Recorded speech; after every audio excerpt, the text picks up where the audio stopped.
So when I started playing chess, they all started playing chess. And so I would walk in and they'd be like, you know, the little white boys, they look on the board, see who they got to play. And they're like, oh, you got to play a girl. This is going to be easy.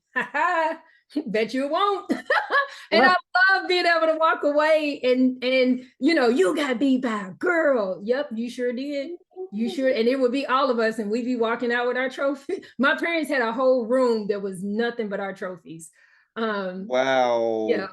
Okay, okay, everybody. So let's start. Anthony has a good idea. Anthony said, say excellence again. So everybody type the word excellence in the chat. Okay, so and so we had type excellence again. Every time she does something that shocks you, type the word excellence. So we got at least three. One is four valedictorians from the same family. Y'all, we all agreed that ain't none of us never seen that before. Number two, had a baby at 15 and still became a MBA JD, only black woman in the entire class. Type excellence in the chat for that one. And then three, we have national chess champion. Type excellence in the chat for that one. That's you know, somebody mentioned in here that you should write a book. Did you? I Oh, know I you probably got thought some. about it. I You wrote all of those. have you written a book? What's your There's which more book? coming out. Which book should people go buy? What's your website, Nicole? Um, I'll just grab a few. I have more than this. These are some of my first ones. This is one that you all would love. And there's a story behind this one. This is Real Queens Like Me. It's on Amazon. Real Queens Like Me, I had designed a program called, I had designed a program for teenagers where I wanted to teach teenagers life skills that they don't have, why you need to vote, how do you rent a car, what to look for when you buy a car, rent an apartment, you know, how to get a house, those kind of things that schools don't teach. And a lot of times parents are too busy to even think about teaching.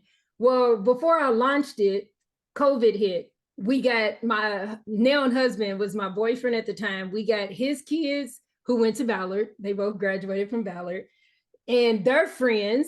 And then my nieces and nephews and their friends. And we did teen nights on Tuesday. We would buy them whatever food they wanted. And we would talk about how to invest in stocks, how to budget your money, how to rent a car, and any questions they wanted to ask, they could ask.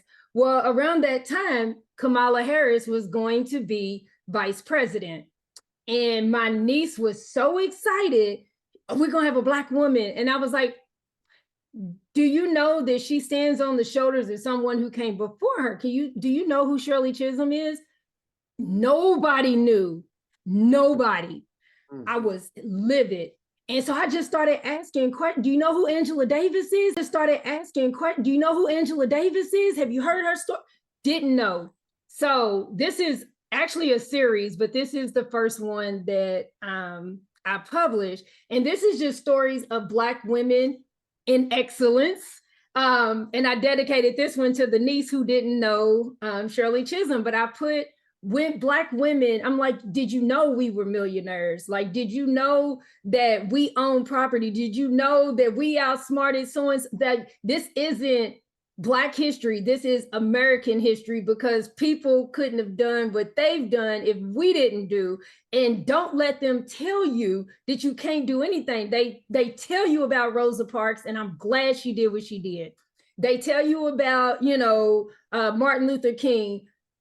But if you only telling us about Martin Luther King, Harriet Tubman, and Rosa Parks, then that's what we think that we are and all we have. When in all actuality, you know, you can't go to a stoplight and not see Black excellence.